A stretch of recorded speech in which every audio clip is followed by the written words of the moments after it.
वकील साहब, मैं दीनदयाल बोल रहा हूँ। आप वसीयत के कागज लेकर फौरन घर चले आइए। बात समझाने का वक्त नहीं है मेरे पास। क्या हुआ? आप मत करना, फौरन चले। क्या हुआ? लक्ष्मी, मेरा अंतिम समय आ गया है। लक्ष्मी, पुष्पा, जल्दी उठ, जाके सबको बुला के ला। अच्छा, पिताजी की तबीयत ठीक नहीं है। वक्त पूरा हो गया है। नहीं, क्या समझ रही हैं आप? नहीं, अरे पुष्पा, गोपाल, अरे जल्दी आओ, कोई आओ ना।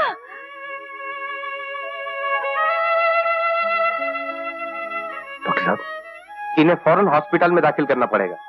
He is very serious.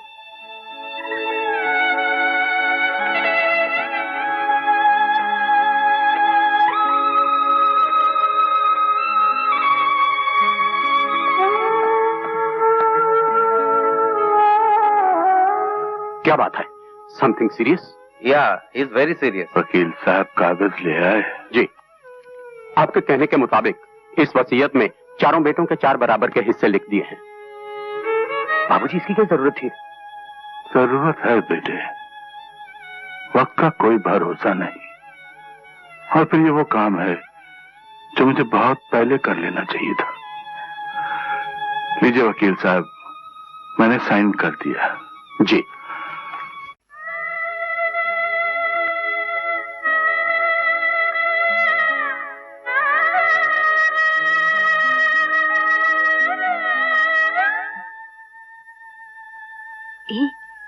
कल जो पिक्चर देखी थी ना, उसमें रेखा ने हार पहना था लंबा वाला।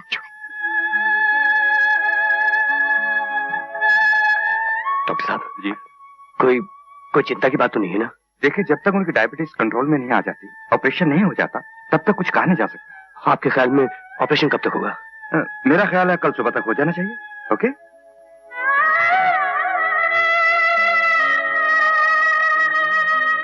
तो कल सुबह तक बोर होना पड़ेगा। मुझे भी फिक्र। सुनो, इधर आओ ना, सारा दिन बात करते रहते हो। इधर आओ। मैं कहती हूँ घर भी जाना है या बुड्ढे के साथ यहीं मरना है? बच्चे घर में भूखे बैठे होंगे। अरे मगर वगर छोड़ो और जल्दी चलो। अच्छा, जल्दी करो। मैं कुछ करता हूँ। माँ जी। हाँ बेटा। आपने सुबह से कुछ खाया नहीं, मैं जाकर कुछ ले आऊं? मैं कुछ नहीं खाऊंगी। ऐसा करो, तुम लोग सब घर चले जाओ और कुछ खाओ। जी, बेहतर होगा। बड़ी बहू। जी माँ जी। ये घर की चाबियां रख लो, शायद किसी चीज की जरूरत पड़े। ये जी। बेटा गोपाल। जी। तू भी घर जाकर कुछ खा। नहीं माँ, मैं यहीं बाबूजी के पास रहूंगा।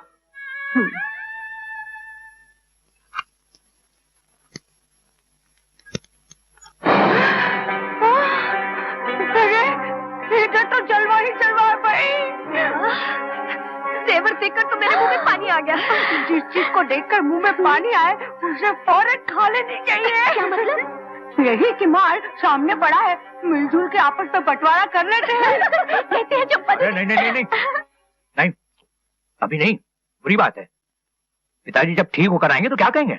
अरे कुछ नहीं कहेंगे। जिस हालत में पिताजी गए हैं, मुझे नहीं लगता वापस आएंगे। भाई आहिस्ता बोलो, लोग सुन लेंगे तो क्या कहेंगे कि बेटे बाप के मरने की दुआएं मांग रहे हैं। मगर बंटवारा तो करेंगे ही ना। याद नहीं, पिताजी ने खुद ही कहा था कि मैं अपने जीते जी अपनी पूंजी का 4 हिस्सों में बंटवारा कर देना चाहता हूँ।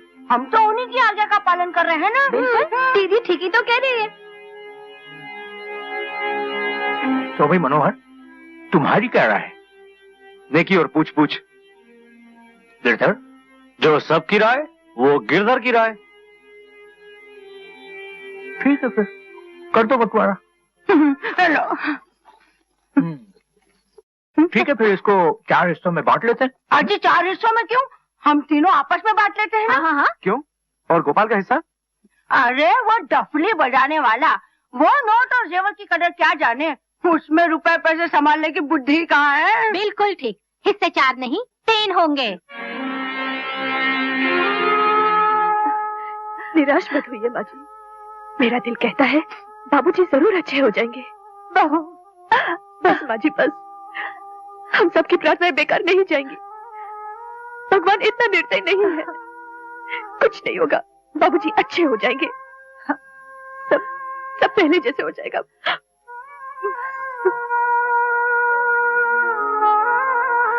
डॉक्टर साहब, थैंक गॉड।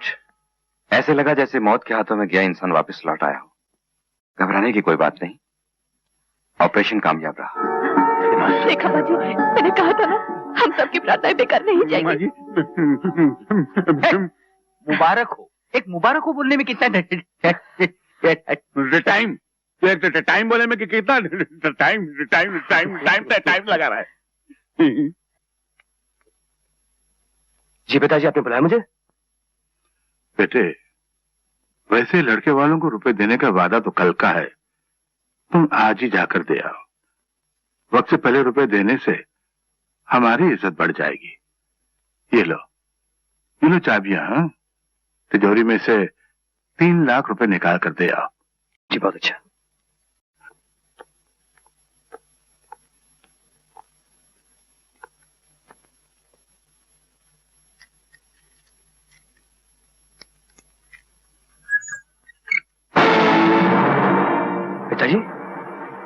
पिताजी इसमें कुछ भी नहीं है। क्या? तिजोरी के रुपए, गहने सब कहां गए? मुरली, मनोहर, किधर?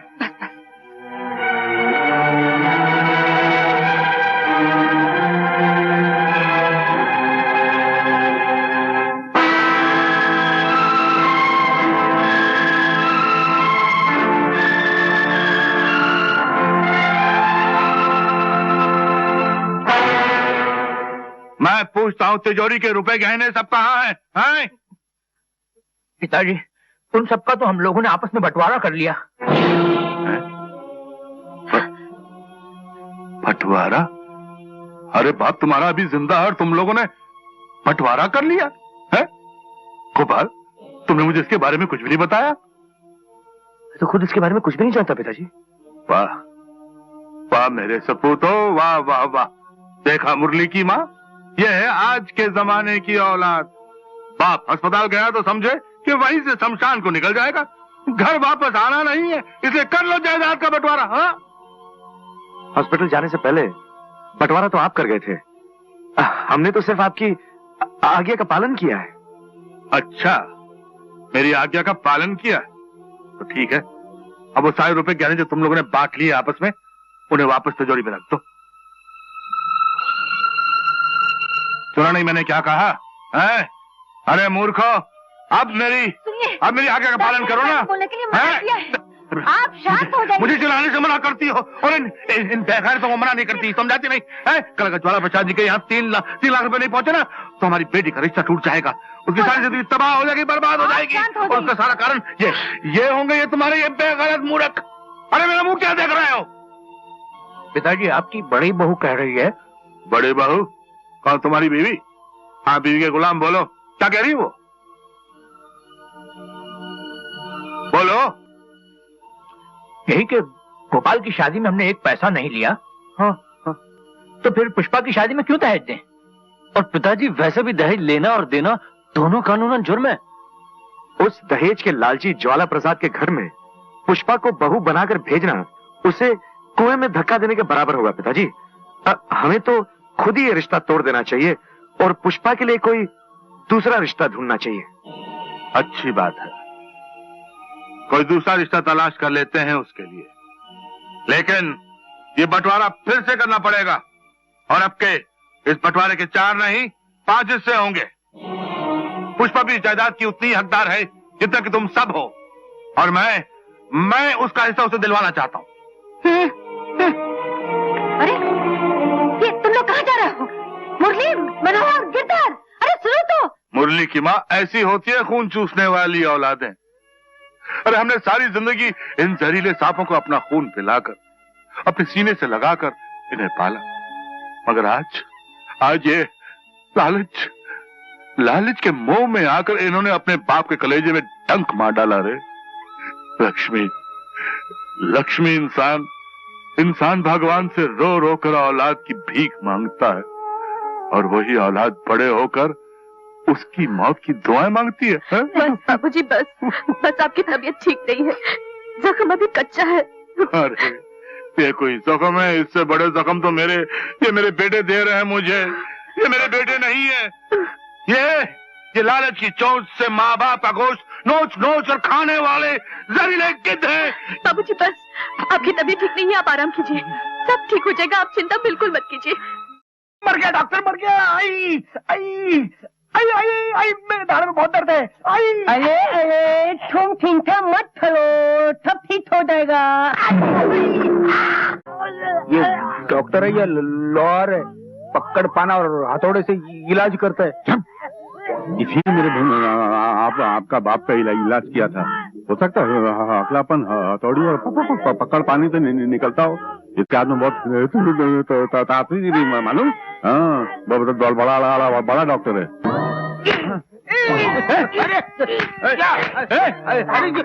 कीला ठोक रहा है, बहुत जोर का लगता है। अरे तू डॉक्टर है या कसाई? मुझे नहीं कराना इलाज, नहीं कराना इलाज।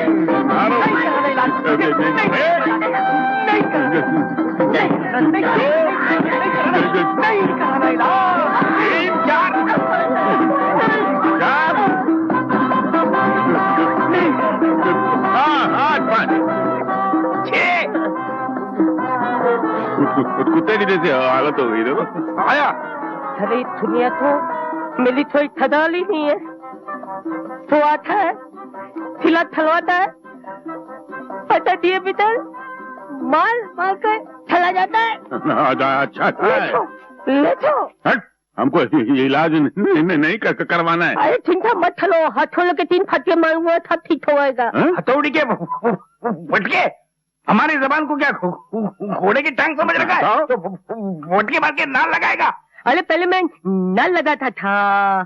तू पहले ना लगाता था। अरे तूने मेरे आपको मार डाला, उसकी जबान पे हथौड़ी के फटके मारा, मेरा बाप सीधा ऊपर से चला गया। जवानी में मेरे को यतीम कर दिया और मेरी माँ को बुढ़ापे में विधवा कर दिया। मैं तेरे को नहीं छोड़ूंगा। गिरा दो दूर कर देता हूँ। अगर की जवान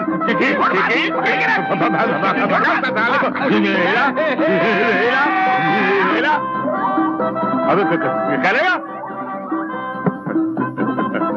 साला कसाई।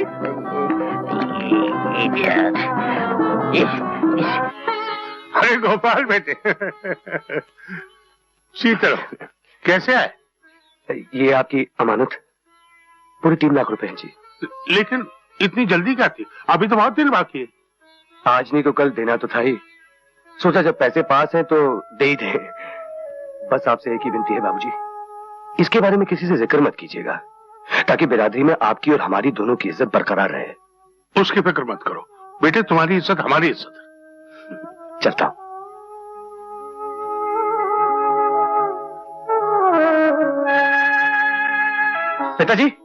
पिताजी मैंने कहा था ना कि मैं सब ठीक करके आऊंगा, कर दिया। ज्वाला प्रसाद जी बिना लेन देन के शादी के लिए तैयार हो गए। मुझे विश्वास नहीं आता। विश्वास क्यों नहीं आ रहा? गोपाल क्या झूठ बोल रहा है? ज्वाला प्रसाद जैसा आदमी और 3 लाख रुपए छोड़ दे ना, मुझे विश्वास नहीं आता। आपके साथ विश्वासघात हुआ है, इसलिए आपका विश्वास दुनिया पे से उठ गया है। वैसे दुनिया इतनी बुरी नहीं है मुरली के बाबूजी। मत कहो मुझे मुरली के बाबू, मेरा उनसे कोई संबंध नहीं। मैं सिर्फ अपने गोपाल का बाबू हूं, और ये माला जो मेरे लिए औलाद से भी बढ़कर है। अब छोड़िए ना पिताजी, ऐसी बातें तो होती रहती है। अब बसंत पंचमी को कम दिन रह गए, जल्दी कीजिए, हमें ढेर सारी तैयारी करनी है।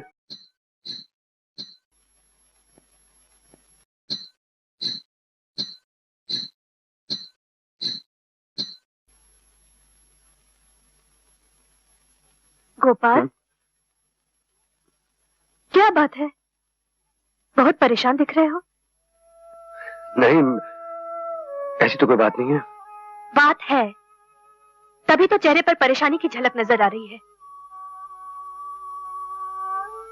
देखो, तुम चाहे सारी दुनिया से अपने दर्द को छुपा सकते हो, लेकिन अपनी पत्नी से नहीं। क्योंकि पति और पत्नी के दिल एक होते हैं और वो अपने दिल से एक दूसरे के दर्द की आवाज सुन सकते हैं। तुम्हें मेरी कसम, बताओ ना क्या बात है, बताओ ना गोपाल, शायद मैं तुम्हारी कुछ मदद कर सकूं। बात दरअसल ये है माला, पुष्पा हमारी एक ही तो बहन है। कल उसकी शादी होगी, जहां तक पैसों का सवाल है वो तो मैंने इंतजाम कर लिया है, मगर ये जेवर गहने मैं ये सब लाऊं तो कहां से लाऊं? बस इतनी सी बात। अरे इसका इंतजाम मैं किए देती हूँ। इसमें चिंता करने की क्या बात है गोपाल के बाबू।